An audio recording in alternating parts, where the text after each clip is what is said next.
Poland is a hot zone, and I'm telling you why. Here are the examples of two reports made by Ernst & Young and Deloitte. In the first, it was written that Poland second in Europe in terms of investment attractiveness after Germany. And in the other annual report made by Deloitte, Technology Fast 50, which groups companies, 50 companies, which are, let's say, the higher growing company. We have 36 Polish companies from Central Europe among the 50 in terms of revenue. PARP is filling the equity gap, and let me focus into, let's say, into the business incubators, business angels, and a few words about the VCs. On June, we're launching a new financial instrument for ventures capital, which want to invest their money into the innovative startups.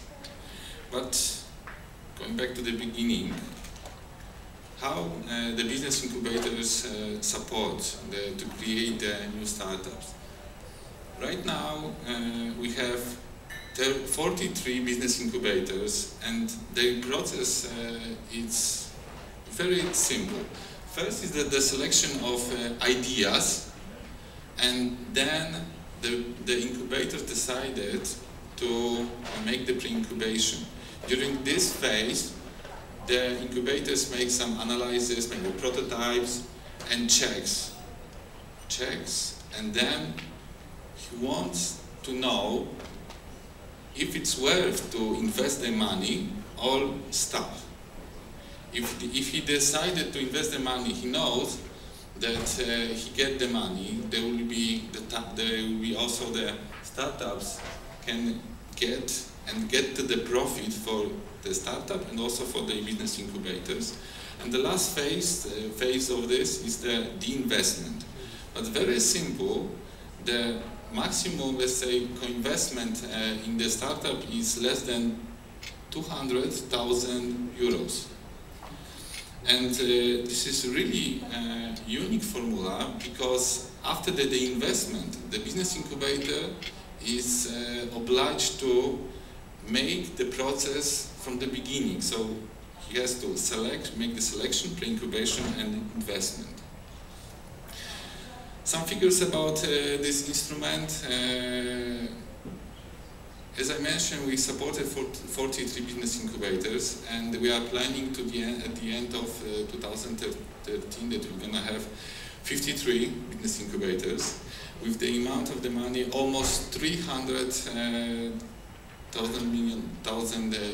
million dollars.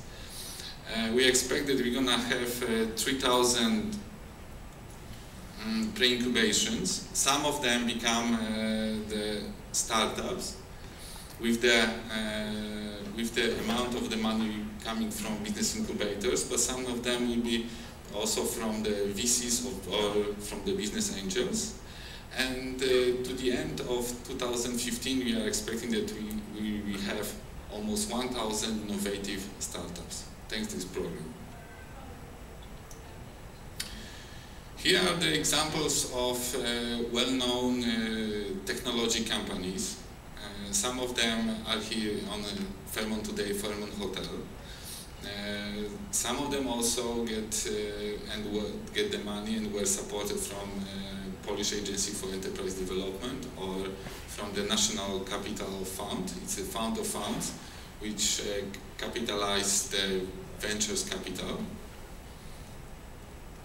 And the measure, I think that the measure of success of the Polish industry is the fact that Poland was this year co-organizer of CEBIT. CEBIT is the largest international computer expo. That means that our role in financing innovation, role in the ICT industry is still growing, and here is the measure of success. Thank you very much.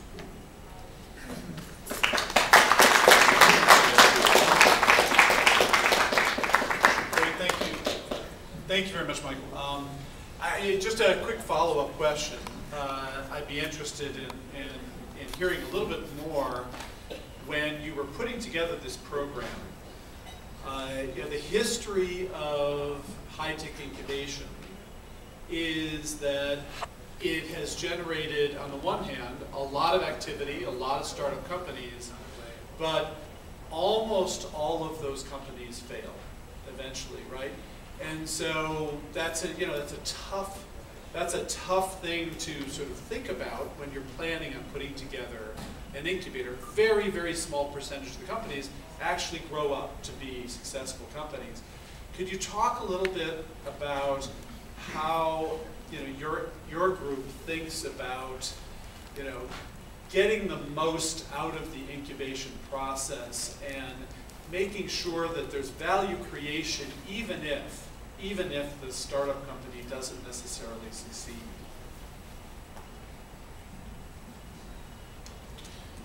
We are aware that some of them will, let's say, we lost, and but we're thinking about of the process of it. Thanks the money that have the incubators, they created startups, and we are expecting that some of them become a global companies. Some of them, let's say, will fall. But we have to think, let's say, the globally and perspective, because we didn't have such programs, let's say, 5 years ago. But now we have some like today, Mr. Ambassador says, top 500. It's one of the leading program, and now let's say we have the program for the business incubators supporting to establishing a new highly innovative companies. So these are the examples, and also we know that some companies we lost, and but truly we believe that some of them will, let's say, be recognized and work quite good thanks to this. After, let's say, the investment that the business incubators have done, they're gonna have the money to invest another time into the, let's say, the only as ideas. Good. Okay. Good. Yeah, and where I guess part of where I was going with that is that sort of by the nature of Silicon Valley, you know, if you think of Silicon Valley as, in a sense, lots and lots of incubators, right? In a sense, every startup company is incubating its own innovation. Most of these companies fail, but the reality is that failure process, the process that you go through, starting a company, learning what works, learning what doesn't work, and possibly even failing, is nevertheless an investment in talent and experience that gets reinvested in the next startup that these companies start up. So, you know, congratulations on an aggressive and what sounds to be an extremely successful incubation process. You know, so I'm actually going to skip you, Mark, and I'm going to go straight to Jack, and I want to hear, Jack, if you could talk a little bit more about, you know, your experience in your region and the kinds of things that you see happening now in recent years with both investment coming in and entrepreneurship bubbling up, and what sort of role you and your group plays in supporting that in your region. I think, I'm sure that Katowice is a great place, not only for young companies, young startups, but also for well-known professional companies and professional investors who would like to come to Poland and start their businesses outside the US. Currently, in our region, we've got 180,000 students, and these students, they are a great potential to everyone who would like to come to our region and start their own enterprises, new businesses. And this young people is our great asset. They want to have their startups, and we, as a city of Katowice, we offer them great options. We've got incubators for young people, which support them to start their new companies, and they offer the space to work, they offer financial services which support the new companies, and lots of young people, they start their companies like that using these incubators. One of the examples is Technopark in Gliwice, which was started by the university, the city of Gliwice, which is another city in the Silesia region, and also Katowice Special Economic Zone. And there are many young companies. Some of them are, I think, are well known, maybe not so well known, but well known in some environments. For instance, i3D, a company which specializes in 3D visualizations. They did some projects for Bain, for military industry, and I think they're one of these young, very dynamic companies. And from the other side, we support major companies who would like to start their new activities in Poland, and Katowice City Hall helps them to start their new branches, new offices. Already have some American companies already in Katowice, like Capgemini, like PricewaterhouseCoopers, like DisplayLink, like Kroll OnTrack, like Mentor Graphics. They're all American companies which started their offices in Katowice. They mainly focus on BPO, ITO services, but some of them also have their R&D centers in our city. And last year, one of the big players, Oracle, started their office also in our city. So what the city can offer such major players? Of course, direct financial involvement is not allowed by the European Union.